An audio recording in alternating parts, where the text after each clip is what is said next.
Indian media is competing in times of war. Each channel wants you to know that they are the best. In terms of coverage, analysis, viewership, each channel claims to be the winner.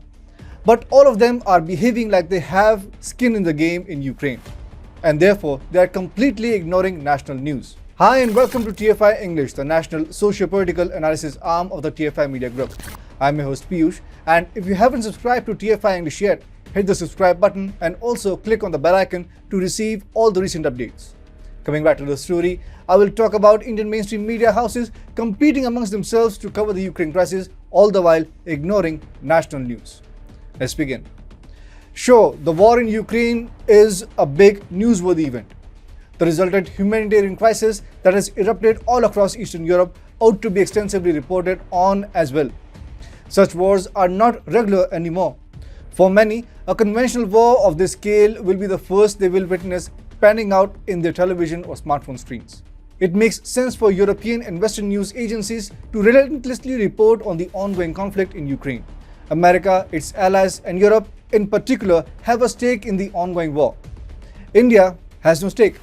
Apart from the thousands of students who suddenly got stranded in boiling conflict zones, most of whom who have been brought back to safety, India really has nothing much to offer in the ongoing conflict. It can be conciliatory. It can call for an end to violence. Apart from that, there's nothing much India can do. Yet, turn on any mainstream India news channel and the whole screen will be occupied by news relating to Ukraine.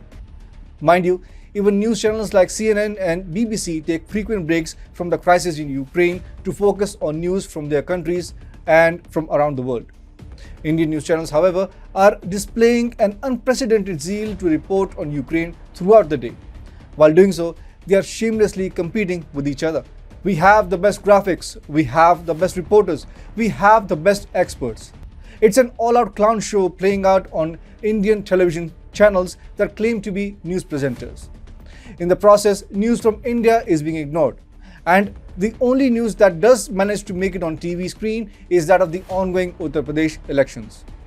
Did you know that democracy has witnessed a slaughter in West Bengal over the past few days? TMC has swept the civic polls in West Bengal. Out of 108 municipalities, the TMC won 102. It did so on the back of violence, mass reporter intimidation, and a hunt down on opposition leaders across the state. BJP had asked West Bengal State Election Commission to declare the elections null and void. Of course, when it comes to Bengal, it is all that BJP can do. Issue useless statements and keep requesting some higher power for an intervention. The CPM and the Congress describes the election as the murder of democracy and faulted the TMC, police and the State Election Commission. At least 1,400 complaints were submitted during the civic polls in the Election Commission. The polls were held on February 27th. According to the Indian Express, since polling began at 7 am, reports of opposition candidates being beaten up, alleged vote rigging and other electoral malpractices started pouring in. Even TMC MP Sogat Roy took a shot at his party, saying the way municipal polls have taken place in West Bengal, it will not give a good image to our party. This will tarnish our image. People will stop believing in us. Did Indian news media care to report on the mass electoral violence in West Bengal? No. Indian media couldn't care less. Mamata Banerjee had a free walk all over the democracy. On Thursday, the Modi government gave in principle approval to a draft of indigenous defense projects that will involve design and development by the Indian industry, with the military hardware covering light tanks, airborne standoff jammers, communication equipment and stimulators.